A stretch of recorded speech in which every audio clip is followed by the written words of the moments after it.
नमस्कार, स्वागत है आप सभी का हमारे YouTube चैनल में। और जैसा कि हम वोकैबुलरी का सेशन कर रहे थे रूट वर्ड्स का, रूट वर्ड्स में आज दो नए रूट वर्ड्स हमने लिए हैं। दो नए रूट वर्ड्स कौन से हैं? पहला रूट वर्ड है वो है पैथी और दूसरा है एल्यूसिल्यूस। तो पहला जो रूट वर्ड है उसको हम शुरू करते हैं। पहला रूट वर्ड जो पैथी है उसका मतलब क्या होता है? उसका मतलब होता है इमोशंस और फीलिंग। मतलब जैसे कि आपने कई बार पढ़ा भी होगा, कई बार सुने होंगे वर्ड सिंपैथी, एम्पैथी। भाई उसको बड़ी सिंपैथी दी जा रही है, मतलब उसको कुछ क्या है, इमोशंस के साथ क्या है, किसी को हम बात करते हैं इमोशंस के साथ और उनकी फीलिंग्स को समझते हैं। उनके किसी में फीलिंग्स इमोशंस की कमी होती है, उसको क्या बोलते हैं, कोई फीलिंग से भरा हुआ होता है, किसी की शोरो कैसी भी उसकी फीलिंग्स है, वो सब हम इसमें समझते हैं। तो जो पैथी रूट वर्ड है इसमें कुछ वर्ड्स, इस रूट वर्ड से जो वर्ड्स बने हैं वो हम पढ़ते हैं यहाँ पे। तो सबसे पहला जो वर्ड है हमारा पैथी रूट वर्ड से बने हुए वो है एपैथी। एपैथी क्या होता है? एपैथी एक नाउन है। और एपैथी देखिए, हमने शुरू में ही जब रूट वर्ड शुरू किए थे तो उसके अंदर जहाँ भी शुरू में आता है UN आ गया, ए आ गया, या फिर क्या बोलते हैं इन आता है, ये सब इसका मतलब क्या होता है, वो ना को कहीं ना कहीं नेगेटिव सेंस को रिप्रेजेंट करता है। उसका मतलब कहीं ना कहीं ना होता है, मना होता है कि ऐसा नहीं हो सकता। या मतलब जैसे कोई कहता है बहुत ही खुश है तो उसका मतलब क्या, नहीं खुश है। अब देखो एपैथी का मतलब है फुल ऑफ इमोशंस, या मतलब इमोशंस को समझना। तो एपैथी क्या हो गया? जो इमोशंस मतलब लैक ऑफ इमोशन, जिसके अंदर कुछ इमोशंस की कमी हो, इनडिफरेंस होता, इनडिफरेंस बोल सकते हैं। और इनडिफरेंस का मतलब क्या होता है?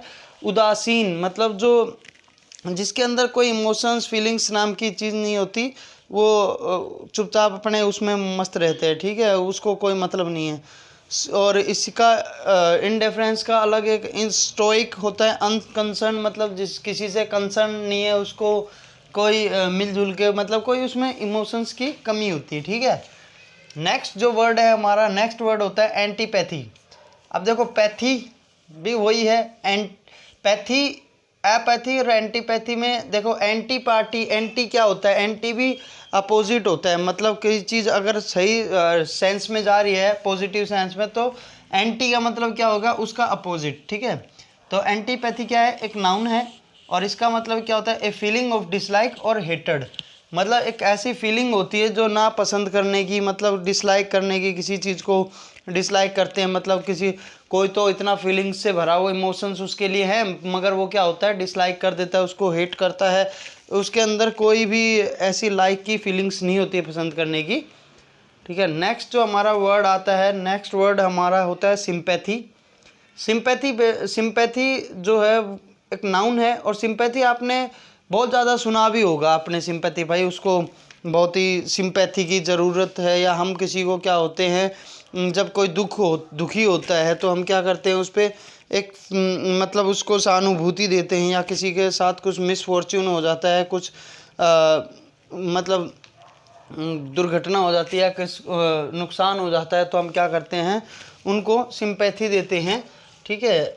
ए फीलिंग ऑफ पिटी और sorrow for someone's Fortune, misfortune. तो इसका मतलब क्या होता है? किसी को फीलिंग ऑफ पिटी मतलब दया की भावना, दया करुणा उसके लिए रखना, किसी व्यक्ति के लिए। और सोरो मतलब दुखी, जैसे दुखी होते हैं हम किसी और के साथ कुछ घट गया, नुकसान, मिसफॉर्च्यून होता है, और उसके लिए क्या होते हैं, हम दुखी होते हैं, शोरो होते हैं, तो उसका मतलब क्या हो गया? सिंपैथी होता है, ठीक है।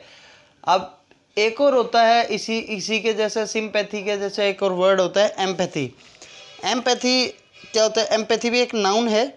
और एम्पैथी में क्या होता है कि the ability to understand the feeling of others. मतलब एम्पैथी के अंदर क्या होता है, एक अपने अंदर एबिलिटी होती है दूसरों की फीलिंग्स को समझने की, ठीक है। सिंपैथी होती है उसको दया करुणा के भाव, उसके साथ दुखी होना, उसको मतलब उसके किसी चीज़ में अगर वो परेशान है तो उसके साथ दुखी होना, उसका साथ दें। मगर एम्पैथी में क्या होता है, उसकी अंडरस्टैंड भी करना उसको, मतलब वो किसी और की फीलिंग्स को क्या है, वो समझ लेता है वो व्यक्ति कि इसके साथ क्या प्रॉब्लम हो सकती है, ठीक है। नेक्स्ट वर्ड जो हमारा आता है, नेक्स्ट वर्ड क्या होता है? नेक्स्ट वर्ड होता है टेलीपैथी। टेलीपैथी एक नाउन होता है। टेलीपैथी नाउन का, अब देखो टेली और पैथी, मतलब टेल का मतलब क्या होता है, बोलना। पैथी मतलब वही फीलिंग्स होती है, इमोशंस। तो इसका मतलब क्या होता है, a way of communicating feeling from one persons mind to another. मतलब ये एक तरीका होता है कि किसी को बिना एक्चुअली उससे मिलते भी नहीं, और मतलब जिसको आप कहते हो ना यार इसकी सेंसिबल पावर बहुत तगड़ी है, मतलब सिक्स सेंस बहुत तगड़ी है, तो वही उसको बोलते हैं टेलीपैथी। मतलब वो बंदा किसी के मिले वगैरह उसकी क्या है फीलिंग्स होती है किसी आदमी की, वो पढ़ लेता है, उसको समझ लेता है, वो टेलीपैथी होता है। ठीक है, अब हम इसमें जो इस रूट वर्ड से, पैथिस रूट वर्ड से जो शब्द बने हैं उसमें उसका क्या बोलते हैं, इसमें एंटीपैथी जो शब्द है इसके हम सिनोनियम्स और एंटोनियम्स देखते हैं। तो एंटीपैथी क्या था हमारा, जिसके अंदर की फीलिंग्स ना हो, मतलब डिसलाइक हो, वो उसके अंदर फीलिंग्स की कमी हो या फीलिंग्स को मतलब, तो सबसे पहला जो सिनोनियम्स है वही है डिसलाइक ही है। डिसलाइक हो गया, और एवर्सन हो गया, अबोरेंस हो गया। ठीक है, ये सब क्या होते हैं इसके, अबोरेंस हो गया, रेपग्नेंस हो गया, डिसडेन डिसडेन होता है, अबोमिनेशन होता है, डिसगस्ट होता है, लोथसम होता है, एनिमोसिटी, ये सब क्या होते हैं, ये उसके सिनोनियम्स है। ये वही मतलब है कि फीलिंग ऑफ डिसलाइक, डिसलाइक की भावना रखना, ये सब डिसलाइक होता है, एवर्शन होता है, अबोरेंस, रिपग्नेंस होता है, ये सभी एक तरह से वही उसी को अर्थ को दर्शाते हैं। अब जब सिनोनियम्स डिसलाइक है, ना पसंद करना होता है किसी से, मतलब क्या कहते हैं दूर रहना, तो इसी का एंटोनियम्स क्या हो गया कि उसके पास रहना, उसको सब मतलब लाइक की फीलिंग्स होती है। ठीक है, तो एंटोनियम्स क्या होते हैं, अफेक्शन हो गया, एफिनिटी। अब एफिनिटी क्या होता है, एफिनिटी क्या होता है, एफिनिटी का मतलब होता है नेचुरल झुकाव, किसी की तरफ नेचुरल क्या होता है, किसी की तरफ झुकाव हो जाना, हम किसी के लिए क्या होते हैं उसके से लगाव हो जाना, लाइक करना उसको, लाइकली ये फीलिंग होती है। तो एफिनिटी क्या होता है, नेचुरल होता है ये। ठीक है, नेचुरल झुकाव हो जाता है। इंक्लिनेशन होता है, इंक्लिनेशन हो गया, लवलीनेस हो गया है, प्रीडाइलेक्शन होता है, प्रीडाइलेक्शन हो गया, एडमायरेशन होता है, प्रोक्लिविटी होता है, ये सभी क्या होते हैं एंटोनियम्स होते हैं। ठीक है, अब पैथी शब्द का जो नेक्स्ट, पैथी शब्द से, पैथी रूट वर्ड से जो बना है एक और शब्द, उसके हम सिनोनिम्स एंटोनियम्स देखते हैं। वो क्या होता है, एपैथेटिक। देखिए पैथी क्या था, पैथी एक नाउन था, जबकि अपैथेटिक जो है वो क्या होता है, एक एडजेक्टिव होता है। ठीक है, तो और इसके जो एपैथेटिक का जो सिनोनिम्स होते हैं, एंटोनियम्स होते हैं, वो भी ज़रा यहाँ देखते हैं। देखिए हमने यहाँ एपैथी नाउन के अंदर देखा था, उसका अर्थ होता है लैक ऑफ इमोशन और इनडिफरेंस। तो सिनोनिम्स में वही आएगा, इनडिफरेंट, अनकंसर्न्ड होगा, क्योंकि इनडिफरेंस का मतलब कहीं ना कहीं क्या होता है, वही अनकंसर्न्ड होता है, स्टोइक होता है। तो अनकंसर्न्ड होगा, अनइंटरेस्टेड होगा, अनमूव्ड होगा, और अनरिस्पॉन्सिव होता है। ठीक है, ये कुछ सिनोनिम्स है। अब एंटोनिम्स क्या होंगे इसके एपैथेटिक के, एपैथेटिक के एंटोनिम्स होते हैं कंसर्न। जब यहाँ पे अनकंसर्न है, मतलब उसको कोई किसी से कंसर्न नहीं है, वो रखता, तो इसमें क्या होगा, एंटोनिम्स कंसर्न आएगा। ठीक है, सिंपैथेटिक होगा, वो यहाँ पे एपैथेटिक होगा तो यहाँ सिंपैथेटिक होगा एंटोनिम्स में। वहाँ अगर अनरिस्पॉन्सिव है तो यहाँ रिस्पॉन्सिव होगा, वो बंदा किसी को जवाब देगा। आप उससे बात कर रहे हैं, ये नहीं कि आपको इग्नोर कर दिया, आपकी जो फीलिंग्स को उसने डिसलाइक कर दिया, आपकी फीलिंग्स को उसने सुना नहीं, तो वो बंदा यहाँ रिस्पॉन्सिव होगा। कंपनसेटेड होता है आपके लिए, वो कंपनसेटेड रहता है वो बंदा। ठीक है, अब नेक्स्ट जो रूट वर्ड है, नेक्स्ट रूट वर्ड की ओर बढ़ते हैं हम। नेक्स्ट रूट वर्ड हमारा क्या होता है, एल्यूसी, ल्यूस। जो एल्यूसी होता है, ये इस रूट वर्ड का अर्थ क्या होगा, इस रूट वर्ड का अर्थ होता है लाइट, ब्राइट और क्लियर। मतलब चमकदार, चमकीला, बिल्कुल साफ, क्लियर, हमें जो दिख रहा हो बिल्कुल अच्छी तरह से दिख रहा है, जो ब्राइटनेस है, चमकदार, जिसको हम आराम से समझ सकते हैं, पढ़ सकते हैं, इसके ये सब कुछ अर्थ होते हैं। ठीक है, तो सबसे पहला जो वर्ड है हमारा एल्यूसी, ल्यूस रूट वर्ड का, वो क्या होता है, ल्यूसिड। अब ल्यूसिड क्या, ल्यूसिड एक एडजेक्टिव है, ल्यूसिड, क्योंकि ये किसी की विशेषता बता रहा है कि वो किस प्रकार का धातु है, किस प्रकार की वस्तु है। तो वो क्या है, क्लियर है, बहुत ही क्लियर है, साफ है, सब कुछ दिख रहा है वहाँ पे। ठीक है, नेक्स्ट वर्ड हमारा आता है इस रूट वर्ड का पेल्यूसिड। पेल्यूसिड भी एक एडजेक्टिव है। पेल्यूसिड का मतलब भी क्या होता है, क्लियर होता है, ठीक है। नेक्स्ट तीसरा वर्ड है इल्यूसिडेट। इल्यूसिडेट ये सभी देखिए एल्यूसी रूट वर्ड से बने हैं। ल्यूसिड, पेल्यूसिड, इल्यूसिडेट, ल्यूसेंट, ये सभी इस रूट वर्ड से बने हैं, ठीक है। तो इसमें जो तीसरा वर्ड था हमारा इल्यूसिडेट, इल्यूसिडेट क्या होता है, एक वर्ब होती है। और इल्यूसिडेट का मतलब क्या होता है, टू एक्सप्रेस समथिंग क्लियरली, मतलब किसी चीज़ को एक्सप्रेस करना बहुत ही क्लियर तरीके से कि अगले वाले बंदे को क्या है समझ में आ जाए। इस तरह से उस चीज़ को, किसी बात को एक्सप्रेस करना, कोई मैटर है उसको एक्सप्रेस करना, कंटेंट है, कुछ भी है, मतलब उस चीज़ को इस वे में एक्सप्रेस करना कि आगे वाले बंदे को समझ में आ जाए, टू एक्सप्रेस समथिंग क्लियरली, ठीक है।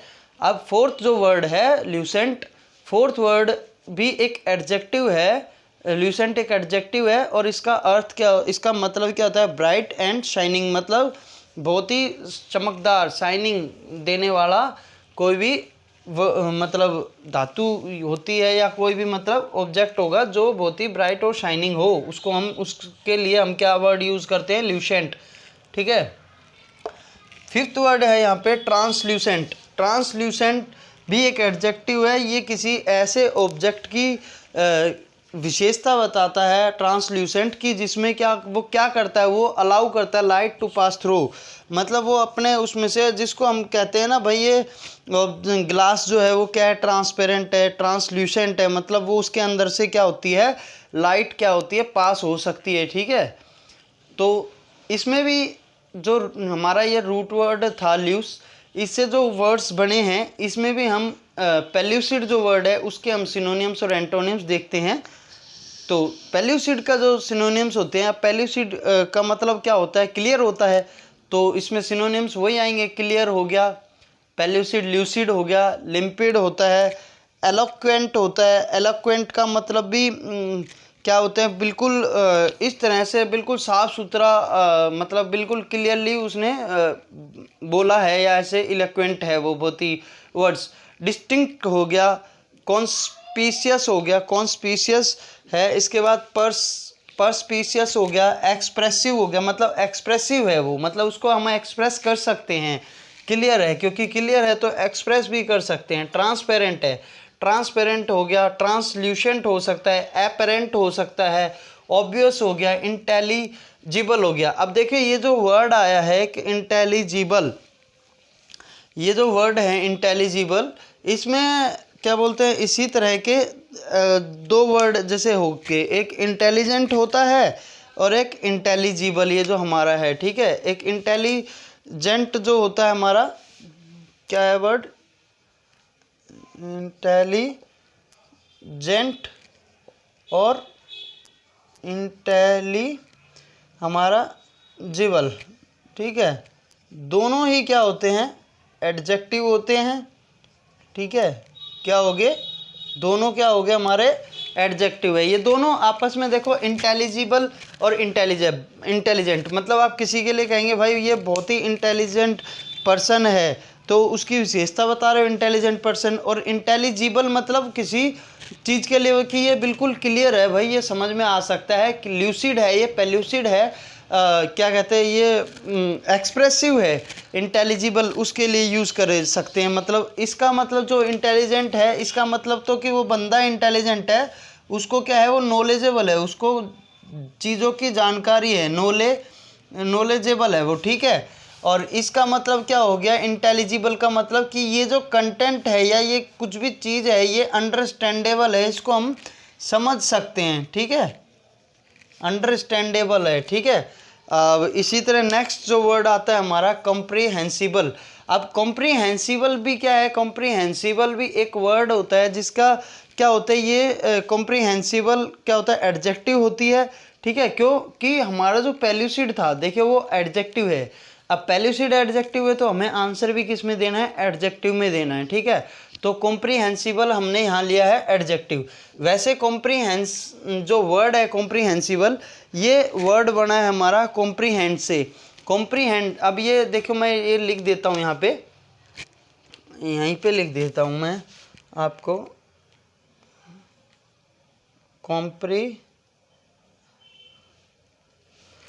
ये हो गया हमारा कॉम्प्रीहेंड, मतलब जो वर्ड है इसका अर्थ क्या होता है, ये मतलब हो गया वर्ब होती है ये। कॉम्प्रीहेंड क्या हो गया, कॉम्प्रीहेंड हमारा वर्ब होता है, वर्ब है, ठीक है। और इसका अर्थ होता है हमारा अंडरस्टैंड, मतलब कॉम्प्रीहेंड वर्ड है और इसको हम क्या बोलते हैं, अंडरस्टैंड हो गया, ठीक है। अब इसी का ये वर्ब है, इसी से क्या बनती है, हमारा नाउन बनेगा। नाउन क्या होगा, कॉम्प्रीहेंशन, कॉम्प्रीहेंशन हो गया, वो क्या हो गया, नाउन होता है, ठीक है। और इसी में हमारा जो कॉम्प्रीहेंसिबल है, कॉम्प्रीहेंसिव और कॉम्प्रीहेंसिबल, कॉम्प्रीहेंसिव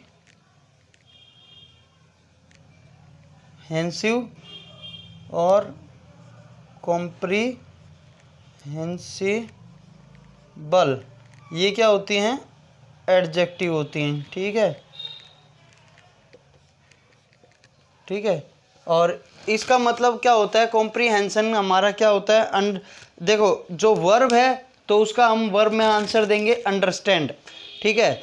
अब जो कॉम्प्रीहेंशन है वो नाउन है तो उसको हम नाउन में ही देंगे अंडरस्टैंडिंग, मतलब वो कैसा है, अंडरस्टैंडिंग है, अंडरस्टैंडिंग है वो उसका मतलब, ठीक है।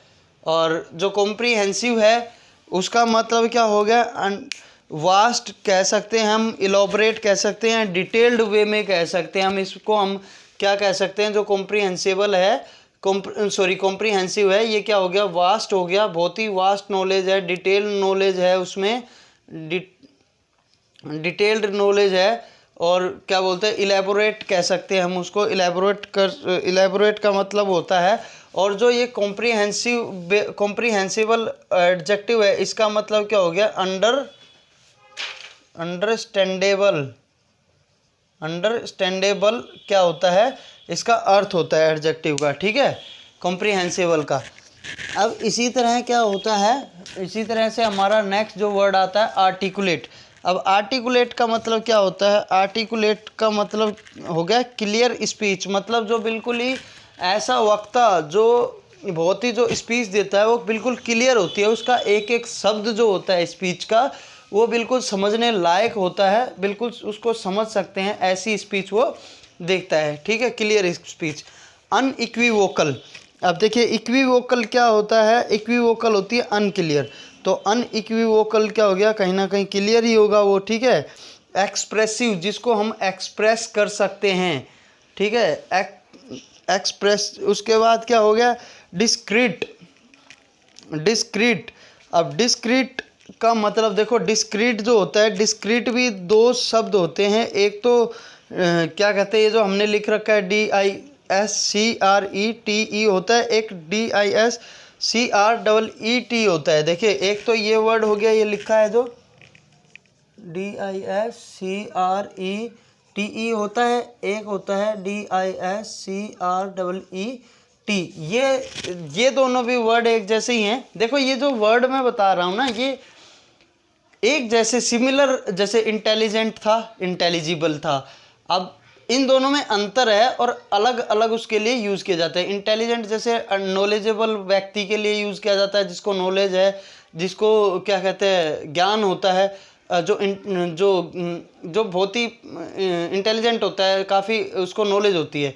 और इंटेलिजिबल क्या होता है, कोई चीज़ अंडरस्टैंडेबल। इसी तरह से डिस्क्रीट होती है, जो डिस्क्रीट और का मतलब होता है क्लियर,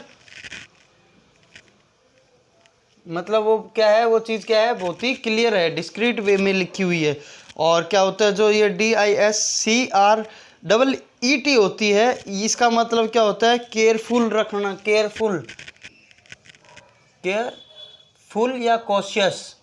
क्या हो गया, इसका मतलब क्या होता है, कॉशियस होता है, CAUTIOUS होता है, कॉशियस हो गया, ठीक है। ये मतलब कुछ ही स्पेलिंग्स का डिफरेंस होता है और उनसे क्या होता है, मतलब प्रोनाउंसिएशन एक जैसी लगती है, बोलने में वो वर्ड्स एक जैसे लगते हैं, मगर उनका अर्थ बिल्कुल क्या होता है, अलग हो जाता है, ठीक है। तो अभी इसके बाद जो हमारा डिस्क्रीट के बाद नेक्स्ट वर्ड जो आता है हमारा एक्सप्लिसिट होता है। अब ये तो सिनोनिम्स थे, अब इसके एंटोनिम्स क्या होते हैं। देखिए जब सिनोनिम्स क्या होता है, क्लियर होता है, मतलब साफ़ सुथरा, एक्सप्रेसिव हो गया। तो एंटोनिम्स क्या होंगे, अनक्लियर होगा, वेग हो गया, इम्प्लिसिट हो गया, नेबुलस हो गया, एब्स्ट्रूज हो गया, एब्स्ट्रूज के बाद ऑब्सक्योर हो गया, ऑब्सक्योर के बाद क्या होता है, इसोटेरिक होता है, एम्बिगुअस। एम्बिगुअस क्या होती है, एक ऐसी सिचुएशन होती है जिसको कि दो वर्ड होते हैं, जैसे हम एक वर्ड यहाँ पे लिखना चाहें कि बहुत ही अच्छा, और उसी के साथ एक और सेम वैसा ही वर्ड लिख दें जिसका अर्थ वही होता है बहुत ही अच्छा, तो वो सिचुएशन क्या होती है, एम्बिगुअस सिचुएशन हो जाती है, जिसमें हम पजल कर रहे हैं, कंफ्यूज कर रहे हैं, दो वर्ड एक ही बात के लिए लिख देते हैं, दो वर्ड्स, तो उस सिचुएशन एम्बिगुअस हो गया, ठीक है। और इसके बाद इक्वीवोकल हो गया। इक्वीवोकल का मतलब क्या होता है, अनक्लियर होता है, ठीक है। और इनकॉम्प्रीहेंसिव, मतलब इनकॉम्प्रीहेंसिव है तो मतलब उसको कोई वास्ट या क्लियर नॉलेज नहीं है, अंडरस्टैंडेबल नॉलेज नहीं है, ठीक है। तो ये हमारे दो रूट वर्ड थे, पहला पैथी, दूसरा जो रूट वर्ड था ल्यूस, एल्यूसिल्यूस। दोनों रूट वर्ड से जो वर्ड्स बने थे वो हमने यहाँ डिस्कस किए। दोनों से जो भी वर्ड्स बने हैं ये इम्पोर्टेंट है काफ़ी, ठीक है। तो आप देखिए, इस वीडियो को देखिए और आगे अपने दोस्तों को क्या है शेयर भी ज़रूर करें, और हमारे साथ बने रहें, हमारे चैनल को सब्सक्राइब करें, लाइक और कमेंट ज़रूर करें, ठीक है। धन्यवाद।